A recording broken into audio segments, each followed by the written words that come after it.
আজকে আমরা English second পেপারের যতগুলো গ্রামাটিক্যাল টপিক আছে তার মধ্যে অন্যতম গুরুত্বপূর্ণ একটা টপিক নিয়ে আলোচনা করতে যাচ্ছি। টপিকটার নাম হচ্ছে অ্যাপ্রোপ্রিয়েট প্রিপোজিশন। তো অ্যাপ্রোপ্রিয়েট প্রিপোজিশন মূলত আমাদের কম বেশি মুখস্থই করতে হবে। ওকে, তো এখানে আমি কিছু অ্যাপ্রোপ্রিয়েট প্রিপোজিশন নিয়ে আলোচনা করেছি, তো সেগুলো নিয়ে একটু বিস্তারিত আলোচনা করতে চাচ্ছি। যেমন যদি প্রথমে আসি, প্রথমে আছে অ্যাবাইড বাই। অ্যাবাইড বাই অর্থ হচ্ছে মেনে চলা। যেমন আমরা বলি abide by the rules and regulation, কিন্তু মজার ব্যাপার হচ্ছে অ্যাবাইডের আরেকটা অর্থ আছে অ্যাবাইড ইন। অ্যাবাইড ইন অর্থ হচ্ছে বাস করা। যেমন হি লিভস ইন ঢাকা, অথবা আমরা বলতে পারি হি অ্যাবাইডস ইন ঢাকা, যদিও অ্যাবাইড বাইটাই বেশি গুরুত্বপূর্ণ এক্সামের জন্য। এছাড়া আছে accustomed to, addicted to smoking. Okay, aloof from, aloof from মানে বিরত থাকা। তো এখানে একটা মজার ব্যাপার হচ্ছে যে সকল শব্দের অর্থ বিরত থাকা, তারপরে অ্যাপ্রোপ্রিয়েট প্রিপোজিশনে ম্যাক্সিমাম ক্ষেত্রেই আমরা ফ্রমই বসতে দেখব। ওকে, সামনে এর এক্সাম্পল আমরা পাবো। তো অ্যালুফ ফ্রমটাকে আপাতত মনে রাখি, বিরত থাকা। এরপরে আসে হচ্ছে অ্যাটাচমেন্ট টু। এই অ্যাকাস্টামড টু আর attachment to similar meaning. Attentive to মানে মনোযোগী থাকা। অ্যাভার্স টু, অ্যাভার্স মানে হচ্ছে গিয়ে অপছন্দ করা বা ঘৃণা করা। বেসড অন, বিলং টু, এগুলো খুবই common. Beset with, beset with আমরা বলি যে Bangladesh is beset with natural resources, তার মানে কি, মানে পরিপূর্ণ। এইবার আসি বোস্টফুল অফ। বোস্টফুল মানে হচ্ছে প্রাউড বা অহংকার বা গর্ব। তো প্রাউডের পরেও কিন্তু আমরা অফ বলি, বোস্টফুলের পরে অফ। তো যেগুলোর অর্থ গর্ব করা, সেগুলোর পরে অ্যাপ্রোপ্রিয়েট প্রিপোজিশনে অফ বসতেই দেখা যায়। আচ্ছা, এবার আসে হচ্ছে ব্রিং। ব্রিং দুইবার চলে আসছে। ব্রিং অ্যাবাউট, ব্রিং অ্যাবাউট মানে পরিবর্তন নিয়ে আসা। যেমন mobile phone has brought about revolutionary change. এবার বাস্ট অনেক গুরুত্বপূর্ণ। বাস্টের পরে ইনটু হয়, আউটও হয়। কখন ইনটু আর কখন আউট এটা একটু বুঝতে হবে।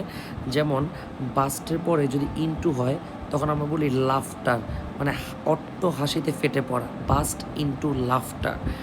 আর যদি কান্নায় ভেঙে পড়ে তাহলে তখন আমরা বলি হচ্ছে আউট, বাস্ট আউট ক্রাই। ওকে, তো এটা একটু সাবধান।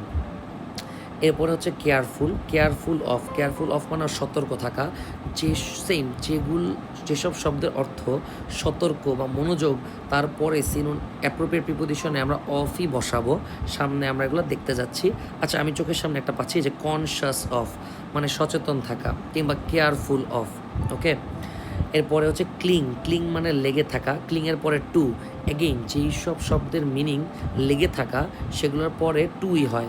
যেমন এখানে আমরা পাচ্ছি ক্লিং টু, আমরা উপরেও কিন্তু পেয়েছি অ্যাটাচমেন্ট টু। অ্যাটাচমেন্ট মানেও কিন্তু লেগে থাকা। তারপরে হচ্ছে common to, common to all মানে সর্বসাধারণের জন্য। কনফাইন টু, কনফাইন টু মানে হচ্ছে বদ্ধ। কন্ট্রিবিউট টু, কন্ট্রিবিউট টু মানে হচ্ছে অবদান রাখা। আচ্ছা, এখানে আমি একটু প্রিপোজিশনের বাইরে একটা কথা বলে রাখি যে রাইট ফর্ম অফ ভার্বসে কাজে লাগতে পারে, যে টু এর পরে সাধারণত মেইন ভার্ব বসে, আর কখনো কখনো টু এর পরে কিন্তু ভার্ব প্লাস আইএনজিও বসতে পারে। ওকে, সেটার বেস্ট এক্সাম্পল আমরা জানি কি, উইথ এ ভিউ টু অথবা লুক ফরওয়ার্ড টু। বাট এছাড়াও আরও অনেক কিছু আছে। যেমন আমার চোখের সামনে এখন আমি দুইটা পাচ্ছি, সেটা হচ্ছে এই যে অ্যাডিক্টেড টু। অ্যাডিক্টেড টু এর পর আমরা কী লিখি, স্মোকিং, মানে ভার্ব প্লাস আইএনজি হচ্ছে। একইভাবে কন্ট্রিবিউট টু, এটার পরেও কিন্তু ভার্ব প্লাস আইএনজি হয়। তো এগুলা কিন্তু আমাদের কাজে লাগতে পারে রাইট ফর্ম অফ ভার্বসের ক্ষেত্রে। আচ্ছা, আমরা সামনে আগাই। এরপরে বলা হয়েছে কোঅপারেট উইথ। কোঅপারেট উইথ মানে সহযোগিতা করা। Cruel to, depend on. Okay, deprive of অনেক গুরুত্বপূর্ণ। বঞ্চিত করা, এটা গুরুত্বপূর্ণ এই কারণে, কারণ যদি বাংলায় চিন্তা করি, আমরা এভাবে বাংলায় বলি যে তাকে অধিকার থেকে বঞ্চিত করা হয়েছে, তখন অনেকে ডিপ্রাইভের পরে ফ্রম চিন্তা করে, বাট নো, ডিপ্রাইভের পরে অফ, এটা খুবই খুবই গুরুত্বপূর্ণ। এরপরে ডিরাইভ ফ্রম। তো সায়েন্সের স্টুডেন্ট ভালো জানে যে অনেক সময় ইকুয়েশন কী করতে পারে, প্রতিপাদন করতে পারে। তো ডিরাইভ ফ্রম।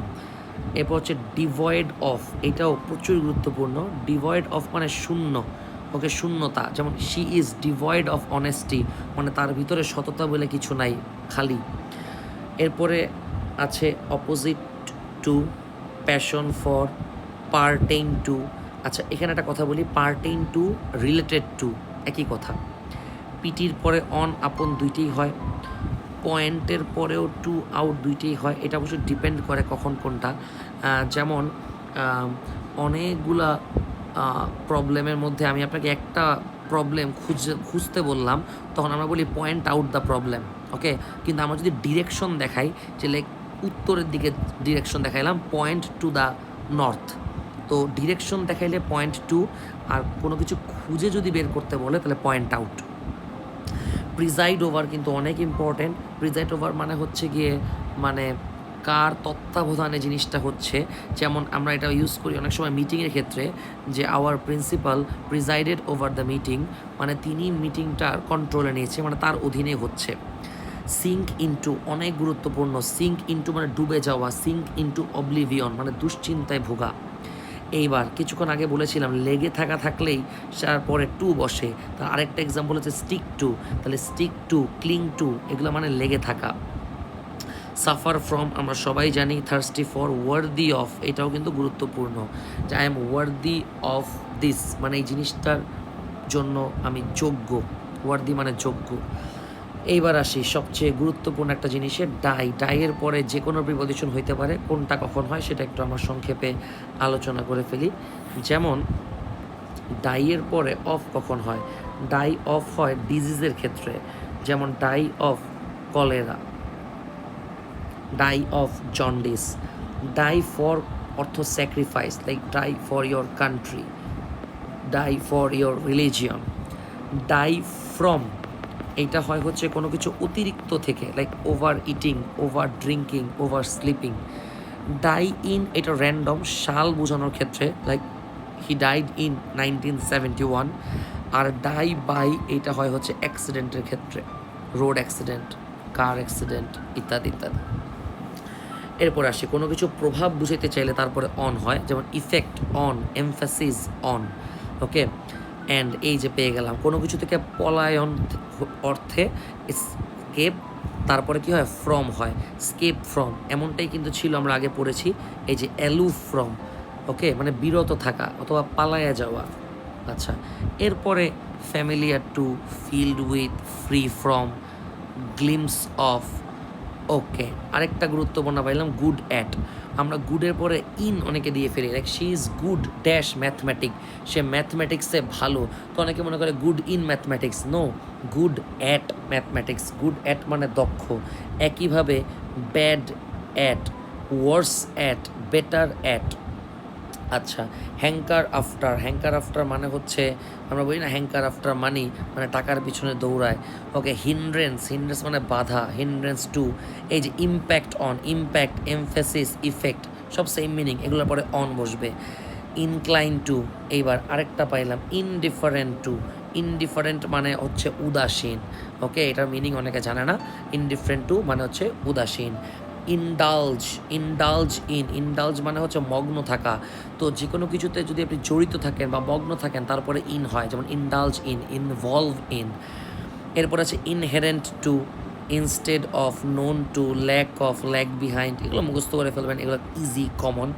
লিসেন টু, আরেকটা পাচ্ছি long, long for, long for, long মানে কিন্তু এখানে লম্বা না, লং ফর মানে আকাঙ্ক্ষা, তো এটা সিনোনিম হচ্ছে ডিজায়ার ফর। তো কোনো কিছুর প্রতি যদি আকাঙ্ক্ষা থাকে তাহলে তারপরে ফর হয়, যেমন লং ফর, ডিজায়ার ফর। আরেকটা আছে অ্যাসপায়ার ফর, ওকে। এরপরে আরেকটা গুরুত্বপূর্ণ পাচ্ছি মেড অফ অথবা মেড ফ্রম, এটা আবার রাইট ফর্ম অফ ভার্বে কাজে লাগতে পারে। তো কখন মেডের পরে অফ হয়, কখন মেডের পরে ফ্রম হয়, ওকে। আমি একটু উদাহরণ দিয়ে একটু বুঝাই, তাহলে বেশি ইজি হবে। যেমন আমি যদি বলি the chair is made dash would, এখন এটা কি অফ হবে নাকি ফ্রম হবে? আরেকটা হচ্ছে paper is made dash would. আচ্ছা, তার মানে চেয়ারও কাঠ দিয়ে তৈরি, আবার পেপারও কাঠ দিয়ে তৈরি, তো কখন অফ হবে কখন ফ্রম হবে? তো এটা বোঝার উপায় হচ্ছে যে আপনি চেয়ারটা যে কাঠ থেকে তৈরি, তাহলে চেয়ারের মধ্যে কাঠ বা চেয়ারটা যে উপাদান দিয়ে তৈরি সেটা দেখা যাচ্ছে কি না, সেটা যদি ভিজিবল হয় তাহলে আমরা বলবো হচ্ছে of, like chair is made of wood. কিন্তু যদি যেমন পেপারও উড দিয়েই তৈরি, কিন্তু পেপারের মধ্যে কি কাঠ দেখা যায়? দেখা যায় না। যদি ভিজিবল না হয় সেক্ষেত্রে আমরা বলি ফ্রম। অর্থাৎ কোনো একটা বস্তু যেই ম্যাটেরিয়াল থেকে তৈরি, ওই বস্তুর মধ্যে যদি ম্যাটেরিয়ালটা দেখা যায় তাহলে অফ হবে, আর যদি দেখা না যায় তাহলে ফ্রম হবে। যেমন আমি যদি আপনাকে বলি wine is made dash grape, মানে ওয়াইন হচ্ছে আঙ্গুর দিয়ে তৈরি। কারণ আপনি বলেন ওয়াইনের মধ্যে কি গ্রেপ আঙ্গুর দেখা যায় না? আঙ্গুর কিন্তু দেখা যাচ্ছে না, তাহলে সেক্ষেত্রে আমরা বলবো কি ফ্রম। এরপর আরেকটা গুরুত্বপূর্ণ আছে ম্যারি অফ, এখানে কিন্তু ও ডাবল এফ, এটা দেখার বিষয়। তো এখানে ব্যাপার হচ্ছে আমি যদি বলি লাইক মেয়েটির কারোর সাথে বিয়ে হয়েছে, তাহলে আমি বলবো she is married to Rashid, Rashid নামের কারোর সাথে তার বিয়ে হয়েছে। ওকে, তো কারোর সাথে যদি হয় তাহলে ম্যারিডের পরে টু হবে, কিন্তু আমি যদি শুধু এতটুকু বলি যে তার বিবাহ সম্পন্ন হয়েছে, তাহলে আমি বলবো she is married of, O double F, এটা একটু মনোযোগ দিতে হবে। এরপরে মাস্টার অ্যাট, গুড অ্যাট আর মাস্টার অ্যাট একই কথা, অর্থাৎ দক্ষ। এরপর occur in, provided with, relieved of, rely on, এই যে রিলাই মানে depend, rely on, depend on, সব কিছু পরে on. Responsible for, run into, satisfied with, এই যে অ্যাওয়্যার অথবা আনঅ্যাওয়্যার অথবা কনশাস অথবা কেয়ারফুল, সচেতন অসচেতন সব কিছুর পরেই হবে অফ। ওকে, ইউজ টু, একটা কথা বলে রাখি, ইউজ টু এর পরেও কিন্তু ভার্ব প্লাস আইএনজি হয়। ইউজ টু অথবা গেট ইউজ টু, সরি আমি একটু ভুল বললাম, ইউজ টু এর পরে হচ্ছে V1 হয়।